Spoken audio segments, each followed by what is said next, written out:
2, 3. Bismillahirrahmanirrahim. Assalamualaikum warahmatullahi wabarakatuh. Selamat pagi, salam sejahtera untuk kita semua. Pagi ini kita mencoba untuk menjelaskan strategi pembelajaran pelatihan kepemimpinan administrator angkatan agenda ketiga manajemen kinerja. Ini sebagai langkah awal kita untuk memahami bagaimana agenda ketiga manajemen kinerja. Namun sebelum menyampaikan materi ini, untuk menjembatani proses pembelajaran, terlebih dahulu kami memperkenalkan diri, nama Asrijal, lahir di Pekanbaru tanggal 25 Maret 1965, saat ini menjabat sebagai Kepala BPSDM Riau. Kemudian, untuk memberikan pemahaman kepada peserta, terlebih dahulu kami jelaskan apa menjadi dasar hukum pelaksanaan PKA. Minimal ada 5 dasar hukum. Yang pertama, Undang-Undang Nomor 5 Tahun 2014 tentang Aparatur Sipil Negara. Yang kedua, Peraturan Pemerintah Nomor 17 Tahun 2020 tentang perubahan atas Peraturan Pemerintah Nomor 11 Tahun 2017 tentang manajemen pegawai negeri sipil. Yang ketiga, Peraturan Kepala Lembaga Administrasi Negara Nomor 10 Tahun 2018 tentang pengembangan kompetensi pegawai negeri sipil. Yang keempat adalah Peraturan Kepala Lembaga Administrasi Negara Nomor 7 2020 tentang perubahan atas Perkalan Nomor 16 2019 tentang pelatihan kepemimpinan administrator. Dan terakhirlah Surat Edaran Kepala LAN Nomor 2 K-1-HKM.02.3 tentang panduan teknis penyelenggaraan pelatihan struktur kepemimpinan pada masa tatanan normal baru tahun 2021. Ini dasar hukumnya. Kemudian, adapun tujuan pembelajaran atau hasil belajar pada agenda ketiga adalah setelah mengikuti pembelajaran ini, peserta diharapkan mampu menjelaskan dan berpikir kritis secara kreatif terhadap konsepsi manajemen kinerja organisasi dalam menjalin hubungan kelembagaan yang didukung oleh manajemen risiko dan akuntabilitas kinerja sesuai standar kinerja pelayanan dan manajemen keuangan dalam melaksanakan pemimpin pelaksanaan pelayanan publik dengan memanfaatkan teknologi informasi sehingga pelaksanaan kerja organisasi berjalan dengan optimal. Inilah tujuan pembelajaran dari agenda ketiga. Tujuan ini dicapai melalui 7 materi.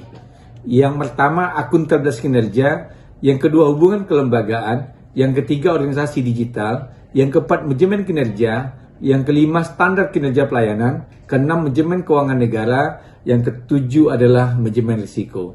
Pada sesi ini, kami akan memaparkan strategi pembelajaran pelatihan kepemimpinan administrator, agenda ketiga, akuntabilitas kinerja. Ini diawali dengan tujuan pembelajaran dari materi ini. Setelah mengikuti pembelajaran mata pelatihan ini, peserta diharapkan mampu mengidentifikasi masalah akuntabilitas dan merumuskan langkah-langkah dan upaya perbaikan akuntabilitas di unit organisasi masing-masing, serta mengaktualisasikan akuntabilitas kinerja dalam rangka meningkatkan kinerja di unit organisasinya.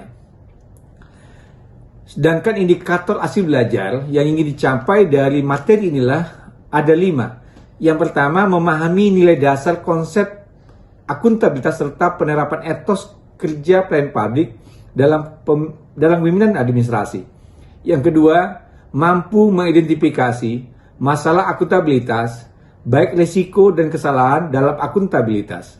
Yang ketiga, merumuskan langkah atau upaya perbaikan akuntabilitas di organisasi. Yang keempat, merumuskan langkah atau upaya membangun budaya akuntabilitas.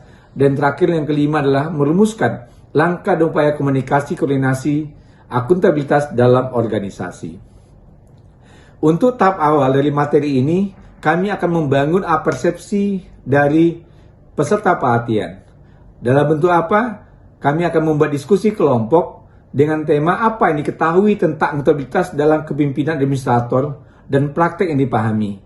Kemudian para peserta melakukan diskusi. Setelah diskusi nantinya mereka melakukan mini presentasi dengan Windows Shop.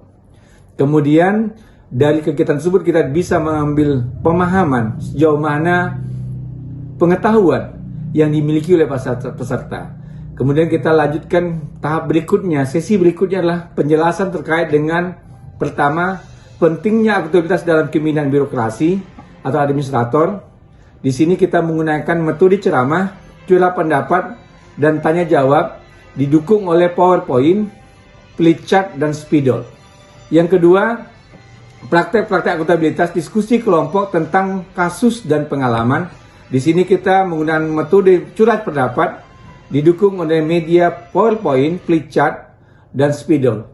Yang ketiga, peran pemimpin dalam membangun akuntabilitas. Di sini kita menggunakan metode ceramah, curah pendapat, tanya jawab, juga didukung dengan PowerPoint, flipchart, dan spidol.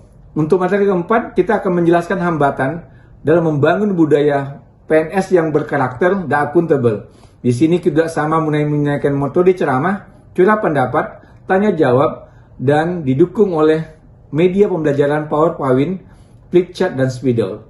Kemudian perilaku kepemimpinan dan akuntabel ini kita lakukan dengan metode diskusi kelompok, di mana setelah kita bentuk kelompoknya, di sini kita sampaikan dengan didukung oleh PowerPoint, flipchart, dan spidol. Kemudian untuk materi yang keenam, yaitu praktek-praktek identifikasi risiko dan kesalahan untuk mewujudkan budaya akuntabilitas dalam organisasi. Di sini kita menggunakan metode ceramah, curah pendapat, dan tanya jawab, didukung oleh media PowerPoint, flipchart, dan spidol. Yang ketujuh, aspek penting dalam berkomunikasi, koordinasi dengan atasan dalam unit organisasi. Di sini kita menggunakan metode curah pendapat, didukung dengan media pembelajaran PowerPoint, flipchart, dan spidol. Yang kedelapan, konsepsi akuntabilitas dalam kepemimpinan administrator. Di sini juga kita menggunakan metode ceramah, curah pendapat, tanya jawab, didukung dengan PowerPoint, flipchart, dan spidol. Terakhir, praktek-praktek akuntabilitas yang mereka pahami sebelum dan melakukan mini presentasi dengan Windows Shop. Di sini pada intinya adalah mereka juga berdiskusi menggunakan ceramah kita, curah pendapat dan jawab, PowerPoint, dan flipchart, dan spidol. Di sini kita memberikan tugas individu kepada masing-masingnya untuk membuat apa sih praktek akuntabilitas yang ada di instansi mereka masing-masing. Kemudian di sesi terakhir kita menyampaikan penutupan berupa kesimpulan dan pembulatan terhadap materi ini. Terakhir kita mencoba untuk penguatan implementasi imbauan, ayo kita wujudkan akuntabilitas kinerja instansi pemerintah. Mari kita internalisasikan, aktualisasikan, dan habituasikan akuntabilitas kinerja instansi pemerintah. Demikian dapat kami sampaikan. Terima kasih. Wassalamualaikum warahmatullahi wabarakatuh.